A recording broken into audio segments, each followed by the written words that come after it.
Hello, everyone. I am Silent Screamer back again for another episode of, me ranting about life and me also reading you something from my drive. I'm actually going to read you something that happened to me last night. Last night, I had a very odd dream, and it kind of freaked me out a little bit. But instead of, actually freaking out about it, I decided that I would write it down. I call it Social Experiment.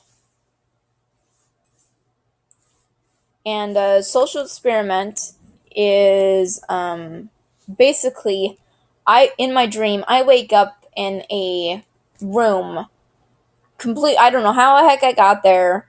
It's just, I end up in a strange building with a bunch of strangers, and that's where the story kicks off. So, this is a description of my dream. So, it's called Social Experiment. Let's see if this will actually load. Just give it a second. It needs a little bit to load. So, are you kidding me? This is getting kind of annoying. Okay, can I scroll down now? No? Okay, no. So it's kind of letting me scroll. Kind of. Okay, so this is okay, I guess it's kind of allowing me to scroll. Let's see if it'll allow me to scroll down. Okay, so this is called Social Experiment. Okay. I was in a strange building. The building was old and the windows were cracked and broken.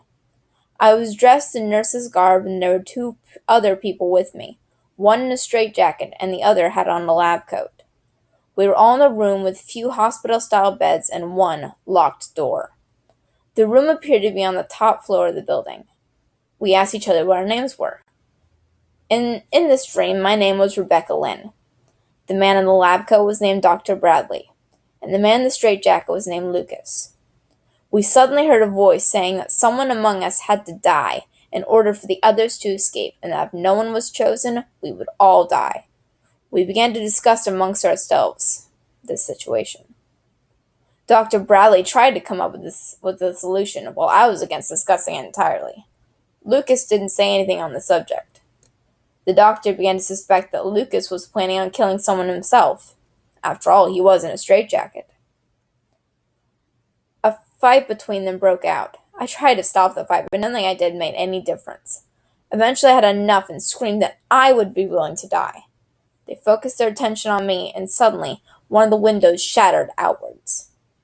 The window was big enough for me to stand in the frame, and so I get up on top of the frame. I looked back at Dr. Bradley and Lucas and smiled through tears. I turned to them and leaned backwards, falling off the building. The fall was actually really short, and after I hit the ground, I saw fireworks exploding in the night sky above me. Everything blurred together and disappeared into the black. And so that was my dream that I had. Actually, just this last night. I thought it was an interesting dream, definitely. But it was also a little scary. And that, yeah, as you probably can understand, if you were seeing this in your subconscious, you probably would be a little freaked out as well. But yeah, that's one of the many interesting things about me.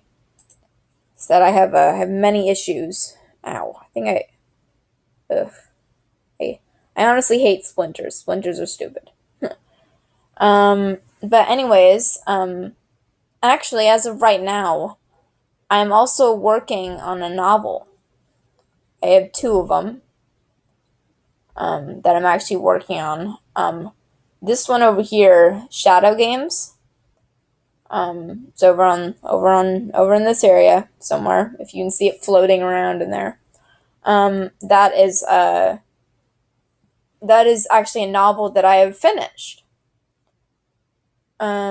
So yeah, these are some very, very proud accomplishments of mine. And I do have a lot of them, as you can see. But yeah, anyways, I will yeah, I mean, this is very interesting day, very interesting time. Oh yes, something I should probably mention. For those of you who don't know, because I created a video a while ago, basically explaining a little bit about myself, but I did not but I did not previously but I did not post it. So if you're wondering why I'm if you're wondering like what does she mean by this, what does she mean by that, I'm going to explain it now. Since I was 8 years old, until this past August in 2014, I was diagnosed with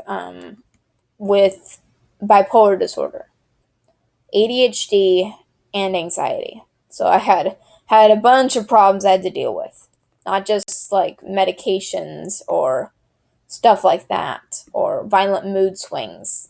It was it was a very depressing and very lonely time in my life.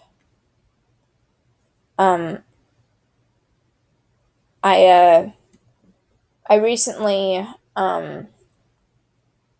but like I said, I had that stupid diagnosis for so long, and then just this past August they did a re-psychological evaluation. They sorry, um they determined that I actually did not have bipolar disorder, which was a big relief. They also determined I didn't have ADHD either. Instead, they determined that I had high functioning autism. Like I said, big step up. And it was definitely a good thing. But I still have issues. If you see I'm having trouble keeping eye contact with the camera, the reason for that is that I have trouble keeping eye contact with anyone, really. I mean, even whether it be a webcam or a person, it's occasionally even dogs. I mean, it's weird. I have so much trouble keeping eye contact with people, with anyone, and writing is a very strong outlet for me. It allows me to express things that I wouldn't be able to necessarily. Um, yeah, it's certainly been a good thing for me. Sorry if you see me checking the time. There's a reason for that. I only have a very limited amount of time. Speaking of which, I actually need to end this video here, but make sure that you show that like and subscribe button a little bit of love, and I will see you next time.